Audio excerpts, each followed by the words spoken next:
Hate speech का मतलब यह है सिंपल कि मैंने किसी रिलीजन, किसी नेशन, किसी समुदाय या किसी ग्रुप या किसी का रेस या कलर, किसी की आइडेंटिटी के बारे में अपशब्द बोले, एक ऐसी बात बोली जिसको आमतौर की बोलचाल में यूज नहीं किया जाता है, एक नॉर्मल कॉन्वर्सेशंस में यूज नहीं करते हैं। जैसे अगर समझिए आपका रंग काला है या डार्क है फॉर एग्जाम्पल, तो आप आम तौर पे जब लोग बात करते हैं तो आप सामने वाले को ये नहीं बोलते हैं कि तुम दुनिया के सबसे बदजात, सबसे बेकार और घटिया आदमी हो क्योंकि ये तुम्हारा रंग है। इसलिए क्योंकि इससे उसको बुरा भी लगेगा।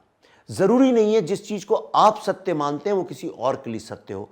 इसलिए हेट स्पीच को सोसाइटी ने आम तौर पे, देखिए वर्ल्ड की किसी भी कल्चर और सिविलाइजेशन में आम तौर पर हेट स्पीच को बहुत ज्यादा प्रोत्साहन नहीं दिया जाता है, बल्कि सारे वर्ल्ड में अच्छी डेमोक्रेटिक लिबरल कंट्रीज में भी लॉज हैं जो हेट स्पीच को रोकती हैं। लेकिन ये एक बड़ा कंट्रोवर्शियल सब्जेक्ट है, क्या चीज हेट स्पीच है, क्या चीज हेट स्पीच नहीं है। एक लीडर ने अपनी स्पीच में अगर कुछ बोला, उसको बोला गया कि ये हेट स्पीच है। समझिए किसी ने हिंदू रिलीजन के ऊपर अटैक कर दिया या किसी ने मुस्लिम रिलीजन पर अटैक कर दिया इंडिया के कॉन्टेक्स्ट में, तो एक रिलीजन वाले बोलेंगे ये हेट स्पीच है, दूसरे वाले बोलेंगे नहीं तो सत्य है।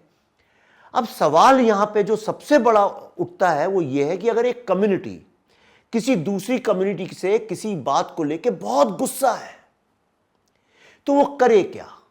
क्या उसको कभी ना बोले, उस प्रॉब्लम को एड्रेस ही ना करे? क्योंकि उसको अगर एड्रेस करेंगे तो उसको हेट स्पीच माना जाएगा। बच्चे भी कई बार बहुत गुस्से में अपने माँ बाप को कुछ ना कुछ बोल देते हैं जिसको टेक्निकली देखा जाए तो हेट स्पीच में काउंट होता है, लेकिन वो तब होता है जब माँ बाप बहुत बच्चों को सप्रेस करते हैं, बोलने नहीं देते और वो एक दिन हेट स्पीच बन के निकलता है।